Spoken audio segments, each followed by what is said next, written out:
This is Democracy Watch. Mark, we're obviously watching as the economy is turning upside down. Markets are in free fall right now as the result of Donald Trump's misguided tariffs. But there's actually a much more insidious reason that he's imposing these tariffs that you and I have spoken about, and I want you to talk about that right now. Yeah. So look, I think that a lot of the legacy media is just getting this entirely wrong. They are acting as if Donald Trump somehow has a coherent economic theory, even if it's one they disagree with, and they are ascribing to him a economic purpose. This is what Donald Trump is up to. He wants to impose these tariffs because he will then be able to lift them selectively. He wants to be able to impose these tariffs because it will force billionaires to fly their private planes to Mar-a-Lago to say, will you lift it against my business? And he will be able to say, yes, I will lift it for this and not for that. He wants foreign leaders to bend the knee and say, oh, Donald Trump, will you give tariff relief to my country? And it will allow him to say, okay, I'll do this and not that. He wants Republicans in Congress who have debased themselves over and over again to beg for their farmers or to beg for this industry or for that manufacturer. What it does is it allows Donald Trump to be a king. It allows him to destroy the U.S. economy, but aggrandize his sense of self and power. And for the people who don't get this, if you didn't watch him throw the paper towels to people who had just suffered a natural disaster in Puerto Rico, if you didn't watch him minimize and try to extort the people of California who had just gone through wildfires, if you spent the last 8 years not listening to him denigrate military heroes and veterans, then you have learned nothing about who Donald Trump is. He is a cruel human being who does not care about the cruelty. He does not try to impose a rational theory around the cruelty. Instead, it is all about people begging him, people who are desperate sucking up to him, people who are wealthy sucking up to him. And that's what these tariffs are all about. Right, I think it's the perfect point. The reality is that he is not concerned about the pain that he's going to inflict on people. What he's looking to do is just issue these blanket pardons, knowing that the only way that they get lifted on any entity, any company, any country is if he can on an individual basis get these people to come and grovel at his feet, so that on an individual basis, after they've given something to him, then all of a sudden they could be exempt. Now, the reality is that if he exempted everybody from this, that would be the right thing to do because these tariffs are overall damaging. There is no winner in a trade war. But Trump wouldn't want to do that, even though that's going to be the step that's going to help the most people. His focus here is issuing this blanket harm onto everybody so that on an individual basis, so long as it could benefit him specifically, he'll lift it on companies, on people, on countries that promise him something in return. Right. And so what can we expect to see in terms of what these companies, people, entities, countries are going to be offering him? Look, just look no further than what he's done so far. The legal industry has been shaming itself over the last few weeks. You had law firm after law firm show up and say, I think the first law firm, Paul Weiss, said, we'll give you $40 million of free pro bono legal services for your cause. And Trump was like, that was too easy. Let's more than double it. Absolutely. The next one was $100 million. Right. And now you've got law firms literally who are not facing any threat by Donald Trump, who are just showing up and offering 100 million here, 100 million there. And it is what Donald Trump loves. And the fact is, it is worse for the legal industry that any law firm does this, and any law firm. It'd be better for the legal industry, honestly, if Donald Trump just imposed these sanctions on the law firms and we went on with business as usual. As terrible as it is to say, it would be better if he imposed these tariffs, as terrible as they are, as devastating they'll be for the U.S. economy, as bad as they'll be for working men and women, as bad as they'll be for the entire international community. Better that he does that than he does that and then exempts one company or another company and creates this system that is not based on anything other than his whim and him bestowing favors. But that's what he's going to do, because that is what Donald Trump believes. So the next time someone tells you that Donald Trump, he's doing this because he believes in tariffs, he's always believed in tariffs, that's a bunch of bullshit. Donald Trump no more believes in tariffs than he read Project 2025, all 900 pages of it. He doesn't believe in anything. The only thing he believes in is people showing up, flattering him, and him bestowing beneficence, and in return getting loyalty. Well, I think his strategy is backfiring a little bit because Emmanuel Macron came out and said that this is a good time not to capitulate to Donald Trump, but rather to pause all investment in the United States. And so I think his perception of all of this is probably colored by the fact that he is surrounded by such weak-willed, spineless sycophants that he got it in his head that, oh, everybody's going to cow to me. Everybody's going to grovel at my feet. Look at the people I'm surrounded with, the Lindsey Grahams of the world, the Scott Bessents and all of the people in his cabinet, just these groveling sycophants who have taken up collective residence in this guy's colon. And so it distorted his perception of how people actually might have a willingness to fight back. But when you have these other world leaders who aren't super willing to just kind of grovel at Trump's feet, now you've got the beginnings of an actual trade war that are ultimately not going to redound to Trump's benefit and probably result in much less investment into the United States. Yeah, so I think you're exactly right. What Donald Trump cannot account for is the idea that someone has dignity, because no one around Donald Trump has dignity. Right. Donald Trump is used to operating in a world of sycophants who have sacrificed every ounce of dignity as an entrance fee to be in his presence. Right. And so he cannot imagine that there is someone, a world leader, a business leader, an individual citizen who might simply say to him no, not because they're not afraid, not because they don't recognize it'll cause them harm, but because they have decency and they have dignity. They have self-respect.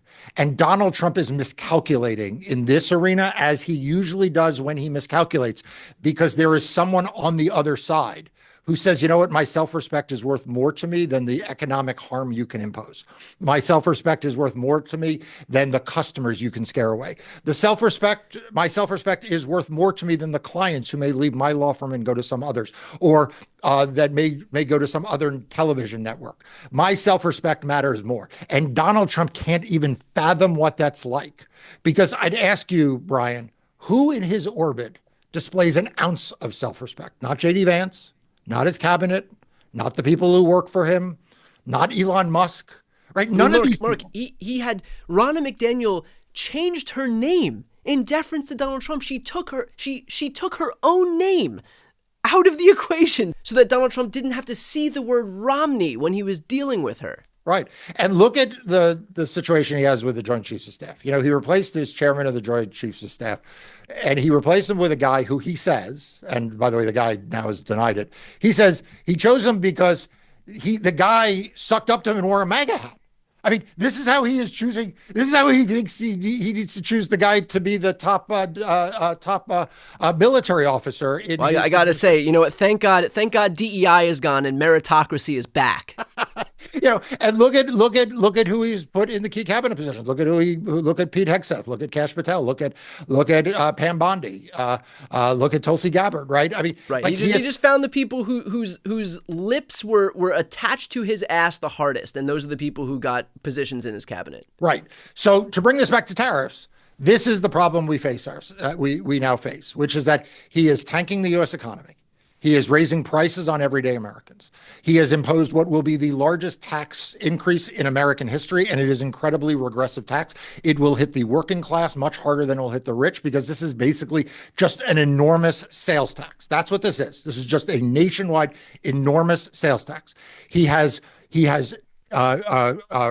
negatively impacted people who have saved for retirement, people who have tried to squirrel away money in their 401ks. He is harming them. He is harming our international relations. Our allies now don't trust us. They are forming alliances with China. They are forming alliances around the United States, not with us. So he's harming us in all of these ways because what he wants out of it is an ego stroke. What a desperately pathetic little man he is. What a vulgar human being he is, that he's willing to sacrifice all of this so that people can make him feel important, because down deep inside, he knows he is not. Down deep inside, he knows he is a fraud. He is a con man. and he is a pathetic human being. But this is what we face right now. And kudos to the people who stand up to him. It's something I try to do in my law practice. It's something you do with your videos, it's something I do with Democracy Docket. And it is something, frankly, we need a lot more people doing every day. To that exact point, I think for folks right now who are looking to support the people who are actually standing up, who are actually engaging in fearless journalism, who are actually fighting back against this administration, there is no better group of people than the folks at Democracy Docket. So I'll put the link for Democracy Docket right here on the screen and also in the post description of this video. If you have not yet signed up, please sign up. It's an invaluable resource and supports good people doing good work.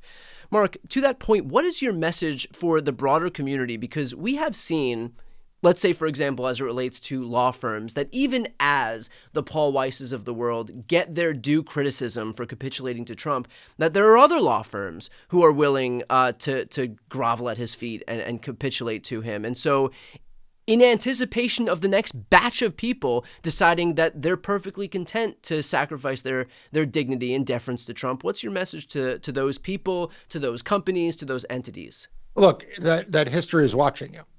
You know, if you are a wealthy partner at one of these big law firms, you're already wealthy. Okay, your kids and your grandkids are not going to ask you, how you made your money.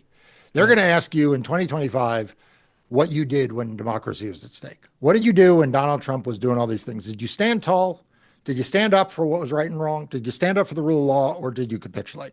They're going to ask you, if you're a Republican politician, they're not going to ask you, what you campaigned on your last election. They're going to ask, when Donald Trump took over your party, when Donald Trump was destroying working men and women and their savings, what did you do? Did you do anything, or were you just worried about your seat? If you're the president of an Ivy League university, you're used to strutting around the globe. And you're like, I'm the president of an Ivy League university, and we have the best and the brightest, and we educate the best and the brightest, and we do the most important research and think the biggest and most important thoughts. What your children and your grandchildren are going to ask about you, what people will read about you, is not what your budget was for research. They're going to ask, when your university, when education in the United States was under attack, did you capitulate? Did you give Donald Trump what he wanted? Or did you stand up for what you claim you believe in? Right? Did you stand up for the excellence of your universities that you say are vital to democracy? There's a reason, Brian. There's a reason why he has targeted law firms. He's targeted the media. He's targeted universities. Those are pillars of democracy. There's a reason why he's now attacking, of all of the economic systems, there's a reason why he's attacking the trade system, because it is fundamentally a democratizing institution. Right? It builds relations between countries when you have trade, right? Countries that have trade with one another are more likely to be allies than they are to be enemies. It helps lift people out of poverty. That's not to say that free trade has not also cost jobs. And there are things that we have to do to protect American workers, for sure, that have not been done. But Donald Trump's not interested in those either. He is fundamentally destroying all of these parts of democracy because it makes him stronger as an autocrat. And people can never forget that that's what he's doing. And if you out there are playing any part in facilitating that, shame on you. And if you are spending any amount of your time and energy fighting it, thank you. Could not have said it better myself. Again, for those who are watching, to get that exact type of fearless journalism, standing up to the powers that be, this is what you'll get with Democracy Docket. So I'll put the link again right here on the screen and also in the post description of this video. Please go ahead and sign up. Support fearless independent media. I'm Brian Tyler Cohen. I'm Marc Elias. This is Democracy Watch.